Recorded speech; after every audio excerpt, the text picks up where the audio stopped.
할렐루야. 안녕하세요. 반갑습니다. 노태현 전도사입니다. 제가 지난주에 구원론에 대한 짧은 영상을 하나 올렸습니다. 예상대로 댓글창에 난리가 났는데 비율을 보니까 6대 4 정도 비율로 나뉘더라고요.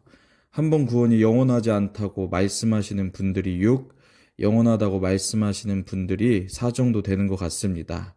이렇게 찬반이 있는 이유는 성경에서 구원에 대한 상충되는 말씀들을 하고 있기 때문입니다. 그래서 이 구원론에 대해 오해도 있는 것 같고, 제 구독자분들 중에 시험에 드신 분도 계신 것 같고 그렇더라고요. 그래서 이 부분에 대해서 좀 더 균형적으로 구원에 대해 나누면 좋을 것 같아서 영상을 찍게 됐습니다.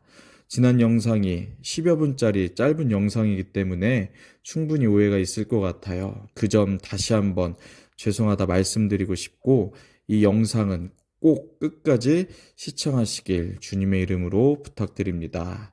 서두에 먼저 말씀드리면, 저는 구원론에 대해 한 번 구원이 영원하다는 관점에 대한 이해가 있어서 그 관점으로도 설교를 하고, 또 성경은 분명 실족에 대한 경고의 메시지들도 있기 때문에 저는 균형적으로 설교를 하려고 합니다. 결국 예수를 성경대로 믿을 때 우리의 구원이 안전하다고 성경은 말씀하고 있는 것입니다. 그래서 오늘은 여러분들이 구원에 대해 더 균형적으로 이해할 수 있도록 복음과 믿음, 구원에 대해 성경 말씀으로 함께 나눠보도록 하겠습니다. 복음입니다. 우리는 흔히 복음이라 할 때 로마서의 이신칭의를 생각합니다. 아멘이죠. 나의 행위, 수고, 노력, 선행, 열심, 의로움으로는 절대 구원받을 수 없습니다. 오직 예수 그리스도께서 십자가에서 흘리신 그 보혈의 공로를 믿을 때 성령의 역사와 은혜로 깨달아지고 믿기어질 때 우리가 마음으로 믿어 의에 이르고 입으로 시인하여 구원을 얻을 수 있는 것입니다. 아멘. 이 로마서의 귀한 진리를 루터가 캐톨릭의 행위구원에 반해서 발견했고, 그 이신칭의의 교리 위에 현재 개신교가 서 있다고 해도 과언이 아닐 것입니다. 그런데 이신칭의가 분명히 진리이긴 하지만 이 이신칭의만 강조하면 균형이 깨지는 것 같습니다. 이게 도대체 무슨 얘기냐? 여러분, 사복음서를 자세히 보시면요, 예수님께서 하나님 나라의 복음을 전하신 것을 발견할 수 있습니다. 말씀 보도록 하겠습니다. 마태복음 9장 35절입니다. 예수께서 모든 도시와 마을에 두루 다니사 그들의 회당에서 가르치시며 천국 복음을 전파하시며 모든 병과 모든 약한 것을 고치시니라. 마태복음 24장 14절. 이 천국 복음이 모든 민족에게 증거되기 위하여 이런 말씀이 있습니다. 유대인들은 하나님의 이름을 직접적으로 부르지 못했기 때문에 하나님이란 표현 대신 천국이란 단어로 대체해서 사용했습니다. 누가복음 4장 44절입니다. 예수께서 이르시되 내가 다른 동네에서도 하나님의 나라 복음을 전하여야 하리니 나는 이 일로 보내심을 입었노라 하시고. 아멘. 여러분, 예수님께서는 하나님의 나라 복음을 전하기 위해서 이 땅에 보내심을 받았다고 말씀하고 계십니다. 누가복음 8장 1절입니다. 이후에 예수께서 각 성과 촌에 두루 다니시며 하나님의 나라를 선포하시며 그 복음을 전하실세. 누가복음 16장 16절. 율법과 선지자는 요한의 때까지요 그 후부터는 하나님의 나라의 복음이 전파되어 사람마다 그리로 침입하느니라. 사도행전 1장 3절 말씀. 그가 고난 받으신 후에 또한 그들에게 확실한 많은 증거로 친히 살아계심을 나타내사 40일 동안 그들에게 보이시며 하나님 나라의 일을 말씀하시니라. 예수님께서 부활하시고 승천하시기 전에 제자들에게 나타나셔서 하나님의 나라의 일을 말씀하셨다고 사도행전은 말씀하고 있습니다. 사도행전 19장 8절 말씀. 바울이 회당에 들어가 석 달 동안 담대히 하나님 나라에 관하여 강론하며 권면하되. 사도 바울도 하나님 나라에 대해서 증거한 것을 우리가 알 수 있습니다. 여러분, 말씀을 보면 우리는 칭의의 복음에 익숙한데 예수님은요 하나님 나라의 복음에 대해 전하셨습니다. 여러분, 질문 한번 해보겠습니다. 그렇다면 하나님 나라의 복음이 도대체 무엇입니까? 혹시 죽고 나서 천국 가는 복음이라고 생각하지 않으셨습니까? 여러분, 그렇다면 제 설교를 계속 들어주시길 바랍니다. 우리가 흔히 나라라고 할 때 공간, 지리, 영토의 개념을 나라라고 생각합니다. 그런데 여기서 쓰여진 나라라고 할 때 쓰여진 헬라어 바실레이아는요, 공간, 지리, 영토의 개념이 아니라 통치, 주권, 다스림이란 뜻을 가지고 있습니다. 즉 하나님 나라의 복음은 하나님이 통치하시고 다스리시는 좋은 소식이라는 것입니다. 이게 도대체 무슨 얘기인가? 하나님이 통치하시는 일이 왜 좋은 소식, 복음인가? 이런 질문을 할 수 있습니다. 제가 간단하게 설명을 드릴게요. 하나님께서 태초에 인간을 창조하셨습니다. 인간에게 복을 주시고 피조세계를 다스릴 수 있는 권세를 주셨습니다. 그러나 그들이 선악과를 따먹는 죄를 지음으로 말미암아 하나님과 영적인 관계의 단절이 일어났습니다. 성경은 모든 사람이 죄를 범함으로 하나님의 영광에 이를 수 없다고 말씀하고 있습니다. 그런데 죄를 짓는 자마다 마귀에게 속한대요. 마귀인 도둑이 하는 일이 죽이고 도둑질하고 멸망시키는 것밖에 없다고 성경은 말씀하고 있습니다. 지는 자는 이기는 자의 종이 되고 너희가 누구에게 순종하든지 그 순종함을 받는 자의 종이 되는 것을 알지 못하느냐 말씀하고 있습니다. 정리해보면 이렇습니다. 하나님의 통치와 다스림 가운데 은혜로 살던 아담과 하와가 죄를 범함으로 하나님의 통치가 아닌 마귀의 통치에 거하게 됐습니다. 그 마귀의 통치의 결과 고통밖에 없다는 것이에요. 그리고 죄의 값은 사망이라는 공의의 말씀처럼 이 땅에서 죄의 값인 사망의 여러 고통의 증상을 경험했고 죽은 후에 그 죄의 문제 해결하지 못해서 영원한 지옥 심판을 피할 수 없게 됐다는 것입니다. 그래서 예수님께서 성육신 하셔서 이 땅에 오셨습니다. 죄의 삭은 사망이라는 하나님의 공의의 말씀 성취하시고 피 흘림이 없으면 죄사함이 없다는 공의의 말씀 성취하셔서 우리를 구원하시기 위해 예수님이 오신 것입니다. 십자가에 달려 인류의 모든 죄의 문제 해결하신 그 예수님을 믿을 때 우리가 선함과 행위와 노력이 아니라 오직 은혜로 구원받을 수 있는 것입니다. 그 구원은 마귀의 자녀에서 하나님의 자녀가 되었다. 마귀의 통치에서 하나님의 통치로 이양되었다는 것입니다. 아멘. 하나님 나라의 복음 안에 칭이라는 핵심적인 진리가 포함된 것임을 우리가 알 수 있습니다. 복음이라는 것은 단지 내가 예수 믿고 죄사함 받아 이 땅에서 열심히 교회 생활하면 축복받고 죽어서 천국 간다. 이 정도의 개념이 아니라 예수 그리스도의 피의 공로로 말미암아 내가 하나님의 자녀가 되었고 다시금 하나님의 통치와 다스림을 받을 수 있다는 좋은 소식이라는 것입니다. 아멘. 그래서 예수님은 이것을 인자가 온 것은 양으로 생명을 얻게 하고 더욱 풍성히 얻게 하기 위해서 오셨다고 말씀하셨습니다. 구원을 받을 때 우리 안에 영생이 선물로 주어졌고 그 영생의 은혜를 하나님의 통치와 다스림 안에서 풍성히 누릴 수 있다는 것입니다.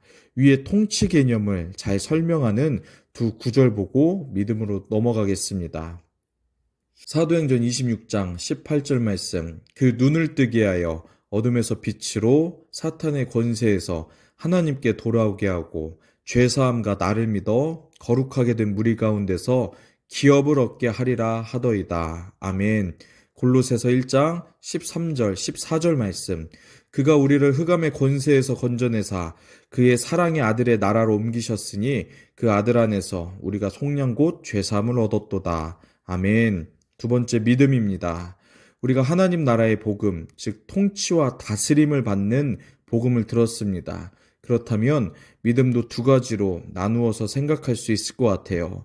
첫째는 흑암의 권세에서 하나님의 나라로 이양되는 믿음, 즉 죄인에서 의인, 하나님의 자녀가 되는 믿음입니다. 이것을 로마서 10장 10절은 사람이 마음으로 믿어 의에 이르고 입으로 시인하여 구원에 이른다고 말씀하고 있습니다.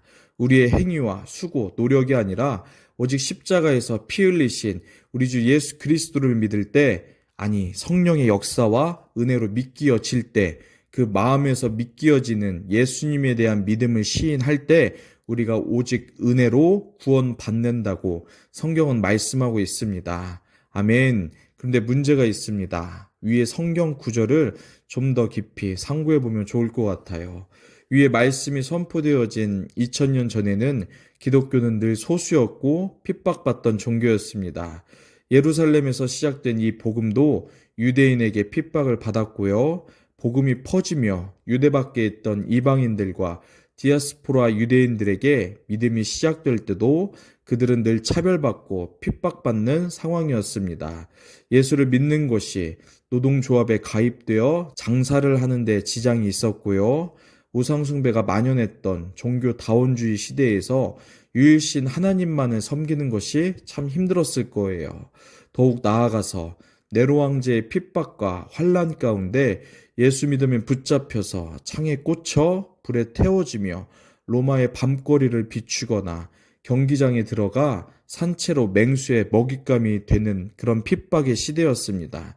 그런 시대 가운데 내가 예수를 믿으면 차별받고 죽을 수도 있는 상황에서 입으로 시인한다는 이 신앙 고백 안에 행하는 믿음이 내포되어 있는 것이고 삶이 들어있는 것입니다. 그냥 지금처럼 평안한 시대에서 쉽게 따라 고백했던 그런 믿음이 아니라 자기 삶과 생명을 걸고 하는 신앙 고백이었습니다. 이것이 성경의 역사적인 배경을 공부할 때 알 수 있는 믿음의 고백, 믿음의 시작이었습니다.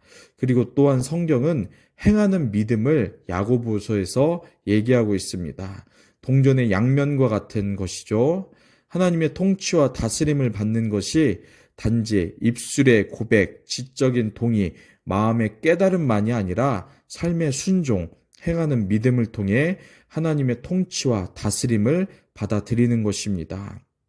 그래서 로마서는 어떻게 하면 죄에서 의롭게 되어 하나님의 통치 안에 거할 수 있는지 그 칭의의 복음을 전한 것이고, 야고보서는 구원받은 자가 복음에 합당하게 생활하는 삶을 다루고 있는 것입니다. 말씀 보겠습니다. 야고보서 2장 14절에서 26절까지의 말씀. 내 형제들아, 만일 사람이 믿음이 있노라 하고 행함이 없으면 무슨 유익이 있으리요? 그 믿음이 능히 자기를 구원하겠느냐? 만일 형제나 자매가 헐벗고 일용할 양식이 없는데 너희 중에 누구든지 그에게 이르되 평안히 가라, 덥게 하라, 배부르게 하라 하며 그 몸에 쓸 것을 주지 아니하면 무슨 유익이 있으리요? 이와 같이 행함이 없는 믿음은 그 자체가 죽은 것이라. 어떤 사람은 말하기를 너는 믿음이 있고 나는 행함이 있으니 행함이 없는 네 믿음을 내게 보이라. 나는 행함으로 내 믿음을 네게 보이리라 하리라. 네가 하나님은 한 분이신 줄을 믿느냐? 잘하는도다. 귀신들도 믿고 떠느니라. 아, 허탄한 사람아, 행함이 없는 믿음이 헛것인 줄을 알고자 하느냐? 우리 조상 아브라함이 그 아들 이삭을 제단에 바칠 때에 행함으로 의롭다 하심을 받은 것이 아니냐? 네가 보거니와 믿음이 그의 행함과 함께 일하고 행함으로 믿음이 온전하게 되었느니라. 이에 성경에 이른 바 아브라함이 하나님을 믿으니 이것을 의로 여기셨다는 말씀이 이루어졌고 그는 하나님의 벗이라 칭함을 받았나니, 이로 보건대 사람이 행함으로 의롭다 하심을 받고 믿음으로만은 아니니라. 또 이와 같이 기생 라합이 사자들을 접대하여 다른 길로 나가게 할 때에 행함으로 의롭다 하심을 받은 것이 아니냐. 영혼 없는 몸이 죽은 것 같이 행함 없는 믿음은 죽은 것이니라. 아멘. 세 번째, 구원입니다. 우리가 예수를 믿을 때 오직 은혜로 구원을 받습니다. 내 행위, 내 노력, 수고, 의로움이 아니라 십자가에서 피 흘리신 그 주님을 믿을 때 우리가 구원을 받는 것입니다. 우리를 향한 하나님의 구속사역은 완전하며 더하거나 뺄 필요가 전혀 없고 우리의 어떠한 행위와 노력도 구원에 들어가지 않습니다. 시작, 과정, 끝, 그 모든 것이 주님이 하시기에 모든 것이 은혜입니다. 이 개념을 확실히 짚고 구원에 대해 나누기 원합니다. 그런데 성경은 구원받았음을 전부라고 얘기하고 있지 않습니다. 사도 바울은 빌립보 교회 성도들에게 구원을 이루어가는 삶에 대해 말씀하고 있습니다. 말씀 보겠습니다. 빌립보서 2장 12절에서 13절 말씀. 그러므로 나의 사랑하는 자들아, 너희가 나 있을 때뿐 아니라 더욱 지금 나 없을 때에도 항상 복종하여 두렵고 떨림으로 너희 구원을 이루라. 너희 안에서 행하시는 이는 하나님이시니 자기의 기쁘신 뜻을 위하여 너희에게 소원을 두고 행하게 하시나니. 여러분, 구원을 이루어가는 삶이 도대체 무엇입니까? 다양하게 말할 수 있겠지만 우리의 언행심사, 우리의 삶이 하나님의 통치와 다스림 가운데 날마다 성화되는 거 아니겠습니까? 내 내면에 성령의 9가지 열매가 맺히며 그리스도의 성숙한 믿음과 인격으로 자라나고 더불어 삶의 선한 열매 또한 맺히는 거 아니겠습니까? 그런데 여기서 중요한 것은 구원을 이루어가는 삶은 우리의 행하는 믿음으로 순종할 때 가능하다는 것입니다. 하나님의 통치와 다스림을 받는 삶이 행하는 믿음으로 나타나기 때문입니다. 그렇다면 이런 질문이 있을 것 같아요. 행하는 믿음이면 우리의 행위가 들어가는데 그렇다면 구원이 은혜인가? 율법주의, 행위 구원 아닌가? 이런 질문을 할 수 있습니다. 그래서 정답부터 말씀드리면 우리의 삶은 행하는 믿음이 필요하나 행하는 믿음의 주체가 내가 아니라 내 안에 계신 성령님이기 때문에 모든 것이 은혜라는 것입니다. 방금 읽은 말씀 다시 한번 보도록 하겠습니다. 두렵고 떨림으로 너희 구원을 이루라. 너희 안에서 행하시는 이는 하나님이시니 자기의 기쁘신 뜻을 위하여 너희에게 소원을 두고 행하게 하시나니. 사도 바울이 무엇이라 말씀하고 있습니까? 우리 육체가 주인이 되어서 행하는 행위 구원을 얘기하고 있습니까? 아니면 내 영 안에 계신 성령님으로부터 시작되는 소원과 행함을 얘기하고 있습니까? 내가 아니라 내 안에서 하나님이 행하신다는 것입니다. 아멘. 주체가 내가 아니라 내 안에 성령님이 행하시기 때문에 결국 행하는 믿음도 오직 은혜인 것입니다. 이것을 사도 바울은 로마서에서 이렇게 말씀하고 있습니다. 성경은 영접하는 자, 곧 그 이름을 믿는 자들에게는 하나님의 자녀가 되는 권세를 주셨다고 말씀하고 있어요. 그렇다면 그 하나님의 자녀의 삶은 어떠해야 하냐? 로마서 8장 14절은 이렇게 말씀하고 있습니다. 무릇 하나님의 영으로 인도함을 받는 사람은 곧 하나님의 아들이라. 예수 믿고 하나님의 자녀가 된 사람은 더 이상 육체의 욕심에 이끌려 사는 삶이 아니라 영으로서 몸의 행실을 죽이는 하나님의 성령으로 인도함을 받는 삶을 살아야 된다는 것입니다. 아멘. 주체가 내가 아니라 내 안에 계신 성령님이시기 때문에 은혜라는 것이에요. 제가 예전에 정말 성령의 충만함을 경험했던 적이 있습니다. 성령의 충만함을 받으니까 어떻게 되는지 아십니까? 그 전에는 절대 지켜지지 않던 하나님의 말씀들이 성령 충만받고 성령의 통치와 다스림 가운데 사라지니까 말씀을 지키려고 몸부림치지 않아도 성령님을 따라 말씀들이 이루어지는 것들, 순종이 되어지는 것들을 경험했습니다. 여러분, 이것이 새 언약입니다. 여러분, 새 언약은요, 신약이에요. 복음이 바로 새 언약인 것입니다. 말씀 보겠습니다. 에스겔 11장 19절에서 20절 말씀. 내가 그들에게 한 마음을 주고 그 속에 새 영을 주며 그 몸에서 돌 같은 마음을 제거하고 살처럼 부드러운 마음을 주어 내 율례를 따르며 내 규례를 지켜 행하게 하리니 그들은 내 백성이 되고 나는 그들의 하나님이 되리라. 여러분, 말씀을 한번 보십시오. 핵심은 성령님의 내주로 말미암아 하나님의 말씀을 지킬 수 있게 하신다는 것입니다. 여러분, 이것을 사도 바울은 로마서에서 이렇게 말씀하고 있습니다. 로마서 8장 3, 4절 말씀입니다. 율법이 육신으로 말미암아 연약하여 할 수 없는 그것을 하나님은 하시나니 곧 죄로 말미암아 자기 아들을 죄 있는 육신의 모양으로 보내어 육신의 죄를 정하사 육신을 따르지 않고 그 영을 따라 행하는 우리에게 율법의 요구가 이루어지게 하려 하심이니라. 아멘. 여러분, 내가 아니라 내 안에 계신 성령님이 주체가 되셔서 성령을 따라 행하니 모든 것이 은혜인 것입니다. 여러분, 그렇다면 어떻게 해야 성령에 이끌리는 자녀의 삶을 살 수 있는가? 이런 질문이 있어요. 그 질문에 대해서 예수님께서 말씀하셨습니다. 마가복음 8장 34절입니다.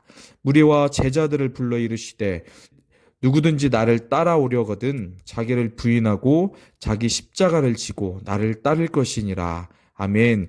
여러분, 예수를 믿는다는 것은 단지 지적인 동의, 마음의 깨달음, 입술의 선포만이 아니라 우리 인생 가운데 나를 부인하고 십자가를 지며 예수님을 따르는 것입니다. 여러분, 그것이 성경적인 믿음인 것입니다.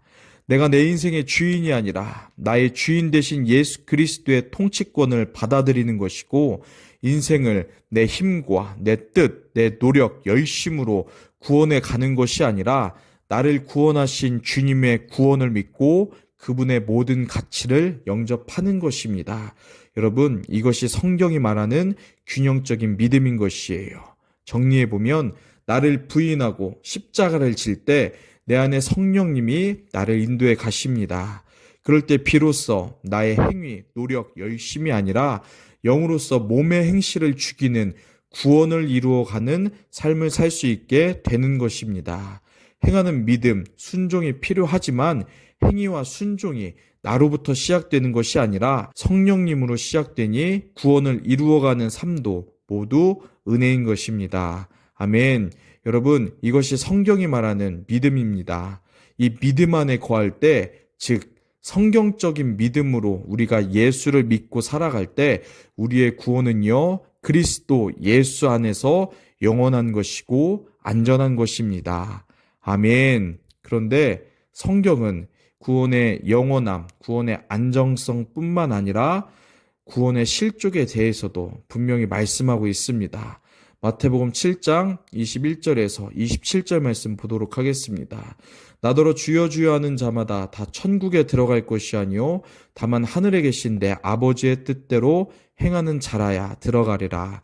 그날에 많은 사람이 나더러 이르되 주여 주여 우리가 주의 이름으로 선지자 노릇하며 주의 이름으로 귀신을 쫓아내며 주의 이름으로 많은 권능을 행하지 아니하였나이까 하리니 그때 내가 그들에게 밝히 말하되 내가 너희를 도무지 알지 못하니 불법을 행하는 자들아 내게서 떠나가라 하리라. 여러분, 한번 보십시오. 주님의 심판대 앞에서 많은 사람들이 주여 주여 신앙 고백을 합니다. 그런데 그 모든 자가 천국에 들어간다고 주님이 말씀하시는 것이 아니라 하나님의 뜻대로 행하는 자들이 주님이 계신 그 천국에 들어간다고 말씀하고 있습니다. 그런데 그런 자들이 어떤 자냐? 주여 주여 우리가 주의 이름으로 선지자 노릇하지 않았습니까? 이렇게 반문하고 있어요. 여러분, 선지자가 어떤 사람입니까? 하나님의 말씀을 듣고 하나님의 말씀을 가르쳤던 사람입니다.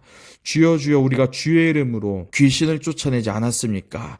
여러분, 마가복음은요, 예수를 믿는 자들에게는 이런 표적을 따르리니 그들이 내 이름으로 귀신을 쫓아낸다고 말씀하고 있습니다. 예수를 믿었던 사람임을 우리가 알 수가 있어요. 그리고 성령을 힘입어 내가 귀신을 쫓아내면 하나님의 나라가 너희 중에 임했다, 임한 줄 알라라고 말씀하고 계십니다. 성령의 능력으로 귀신을 쫓아냈던 사람입니다. 그리고 우리가 주의 이름으로 많은 권능을 행하지 아니하였나이까 이렇게 반문을 해요. 여러분, 권능은 헬라어로 두나미스라는 단어입니다. 근데 이 두나미스가 사도행전에 쓰여졌는데 어떤 장면에서 쓰여진 줄 아십니까?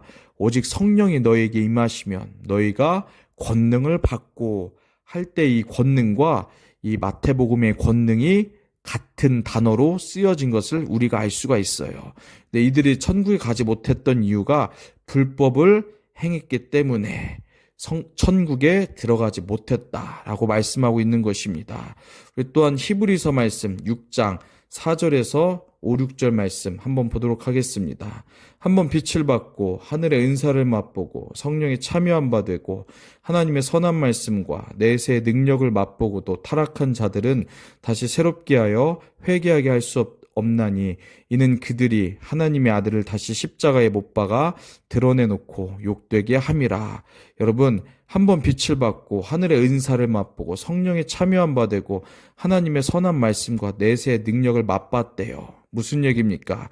예수를 믿었던 자고 성령의 체험과 충만함, 은사들을 경험했던 사람이었습니다. 그런데 그들이 믿음에서 떠나는 타락을 할 수 있음을 경고하고 있습니다. 여러분, 히브리서의 배경은요, 네로 황제의 핍박 가운데 예수 믿던 사람들이 유대교로 돌아가는 그 배교의 모습 가운데 히브리서 기자가 배도에 대한 경고와 우리 구원과 믿음에 대한 권면을 하고 있는 것을 우리는 알 수가 있습니다. 여러분, 빌레몬서 1장 24절을 보면 또한 나의 동역자 데마라는 표현이 나옵니다. 사도 바울이 데마를 나의 동역자라고 이렇게 쓰는 것을 볼 수가 있는데, 디모데후서 4장 10절 사도 바울의 마지막 편지 디모데후서에는 이런 말씀을 하고 있어요. 데마는 이 세상을 사랑하여 나를 버리고 데살로니가로 갔고, 나의 동역자였던 데마가 어떠한 이유 때문인지 몰라도 세상을 사랑했기 때문에 사도 바울을 버리고 데살로니가로 세상으로 갔다고 말씀하고 있습니다. 그리고 데살로니가 후서 2장 3절은 또한 배도에 대해서 경고하고 있습니다. 누가 아무렇게 하여도 너희가 미혹하지 말라. 먼저 배도하는 일이 있고 저 불법의 사람 곧 멸망의 아들이 나타나기 전에는 이르지 아니하리니. 여러분, 데살로니가 교회는 예수 그리스도의 재림에 대한 큰 혼동과 오해가 있었습니다. 그래서 예수 그리스도의 재림에 대해서 사도 바울이 가르칠 때 마지막 때 주님 다시 오실 때 먼저는 배도하는 일이 있을 거라고 경고하고 있습니다. 여러분, 배도는 누가 하는 것입니까? 예수를 믿었던 사람들이 그 환난, 핍박을 견디지 못하고 배도하는 것을 성경은 경고하고 있습니다. 기타 더 많은 말씀들이 있는데 굳이 찾지는 않겠습니다. 그리고 또 이런 질문이 있을 것 같아요. 요즘 유튜브 보니까 김폴 목사님, 천주영 선교사님의 천국 지옥 간증이 굉장히 유명한 것 같습니다.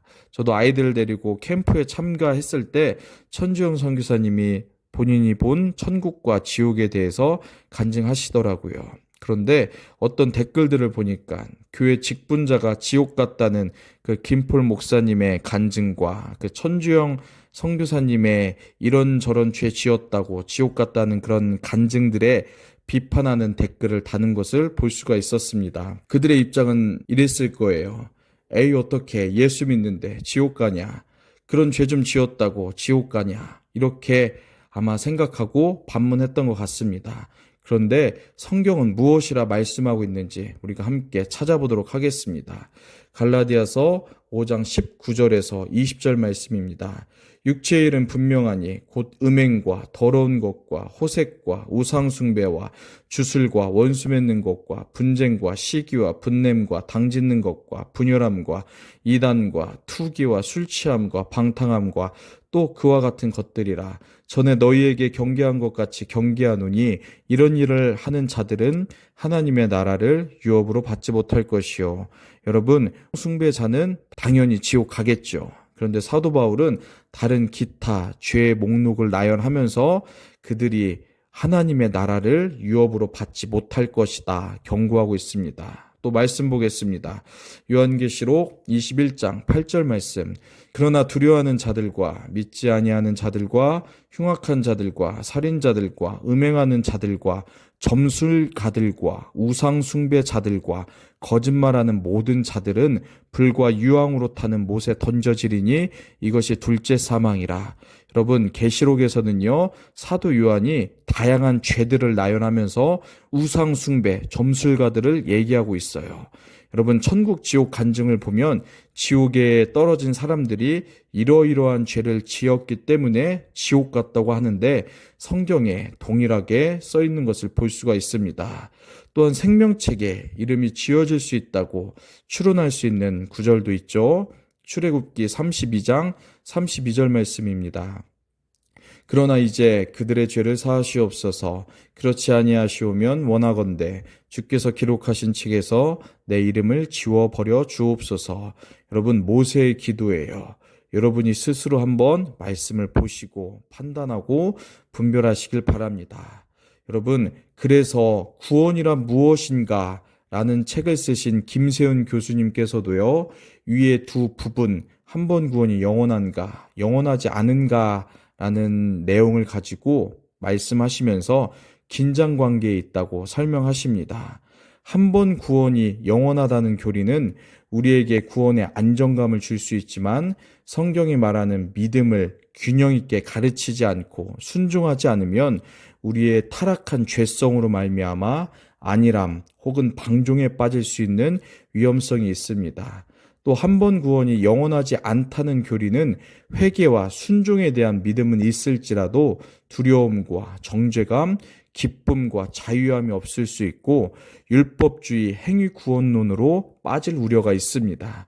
그렇기 때문에 제가 집중하는 것은 매일의 삶 가운데 그리스도 안에서 성령을 따라 행하며 하나님의 통치와 다스림을 나의 언행심사, 나의 삶에 받는 것에 집중하고 있습니다. 여러분, 이것은 내가 천국 가냐, 지옥 가냐, 그런 두려움의 문제가 아니라 나를 사랑하시되 죽기까지 사랑하신 우리 주 예수 그리스도의 사랑을 아는 분량만큼 되어지는 인격적인 믿음의 반응인 것입니다. 아멘. 저는 그 하나님의 사랑이 너무 좋아서 그 사랑을 더 깊게 누리고 싶어서 하나님과 막힌 죄의 담이 없는지 기쁜 마음으로 회개하고 그 사랑을 알기 때문에 인격적으로 순종할 수 있는 것 같아요. 이것은 아무리 생각해도 제 열심과 제 노력이 아니라 제 안에 계신 성령님이 주시는 선한 소원이시고 하나님의 사랑을 인격적으로 경험한 분량만큼 되어지는 것임을 저는 날마다 느끼고 있습니다. 그래서 사도 바울은 그리스도의 사랑이 우리를 강권하시는도다 이런 말씀을 하고 있습니다. 사랑하는 성도 여러분, 여기까지 시청하시느라 말씀 들으시느라 수고 많으셨습니다. 구원이라는 것은 시작부터 끝까지 하나님이 하시기 때문에 모든 것이 은혜입니다. 그러나 우리가 이 구원을 인격적으로 말씀을 균형적으로 이해하지 못하고 경험하지 못하기 때문에 교리적으로 접근하는 우를 범했고 상충되는 말씀들을 애써 무시하는 경향이 있었던 것 같습니다. 두려움이 아니라 혹은 거짓된 확신이 아니라 오늘도 그리스도 안에서 성령님을 따라 행하심으로 하나님의 통치와 다스림을 받으시는 삼위일체 하나님과 인격적인 교제를 누리시는 아름답고 놀라운 자녀의 삶을 사시길 주님의 이름으로 축복하고 기도합니다. 아멘.